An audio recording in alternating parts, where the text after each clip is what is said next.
never thought a single careless moment, one meant to spark a laugh, would unravel everything I believed was solid in my life. Even now, when my mind drifts back to that night, I can pinpoint the exact second the atmosphere shifted. When an innocent attempt at humor crossed a boundary I didn't even know existed.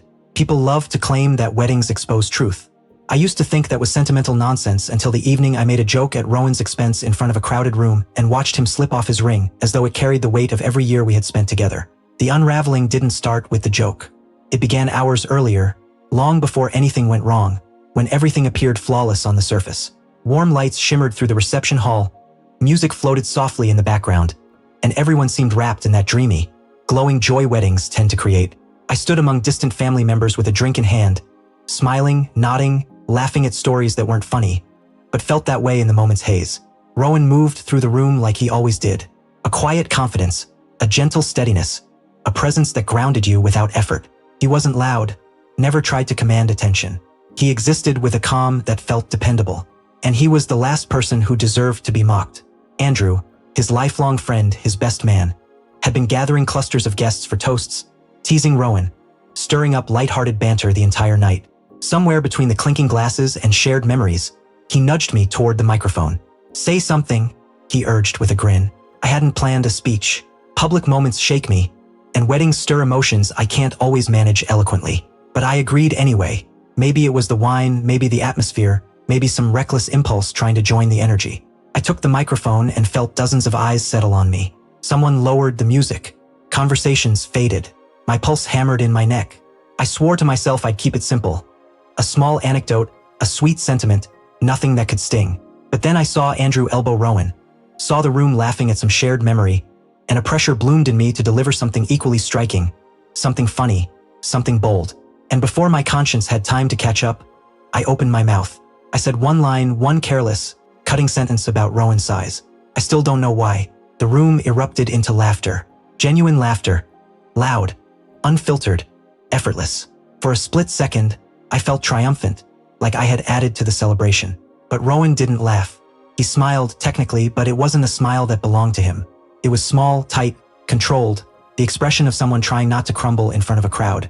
My stomach sank instantly, but the damage was already released, echoing off the walls around us. Someone made another joke. Someone clapped me on the shoulder.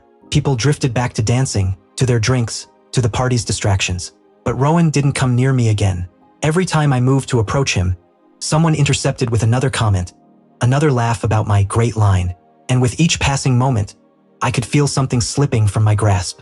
When the music shifted to a slow song and couples began swaying together, I finally stepped outside to look for him. I found him near the garden lights. Jacket gone, tie loose, staring at the ground as if the words he needed were hiding there. When he lifted his head, the warmth I knew so well in his eyes had vanished. Not replaced with anger, just emptiness. He asked if I understood what I had done. His voice wasn't loud. It wasn't sharp.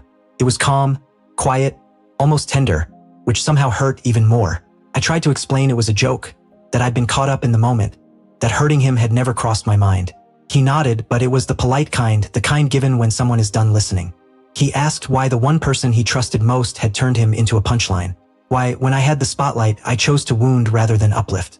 Why applause mattered more to me than his dignity. I had nothing but apologies that felt useless the moment they left my mouth. Then he touched his ring. At first, I thought he was adjusting it. I thought maybe he was nervous. I thought anything except what actually happened. When he slid it off and held it between his fingers, the world seemed to contract around me. Even the music drifting from inside felt muted. He told me he needed space, that he couldn't pretend nothing had happened, that something in how he saw me had shifted. Maybe not permanently, but certainly now, and maybe for longer than either of us wanted to say aloud. He placed the ring in my palm with a gentleness that hurt more than any outburst could have. Then he walked back inside. Not toward me, not to continue the conversation, but to leave. He didn't storm off. He didn't draw attention. He simply exited before midnight, quiet and composed. Andrew found me wandering the hallway searching for Rowan. He told me Rowan had called a car, that he didn't want to escalate anything. The celebration went on around me. Music, laughter, clinking glasses, but I sat alone, hollow, while the world kept celebrating. When the last guests filtered out and the lights dimmed, I drove home with his ring clenched in my hand, replaying every second, every choice, every moment where I failed to protect the person who had always protected me. He still hasn't spoken to me. People assume we're just giving each other time. They don't understand that sometimes the deepest regret comes from a moment without malice. A moment of pure thoughtlessness that slices deeper than intentional cruelty ever could. And all it took to fracture something I believed unbreakable was a single sentence. One night, one ring resting silently in my hand.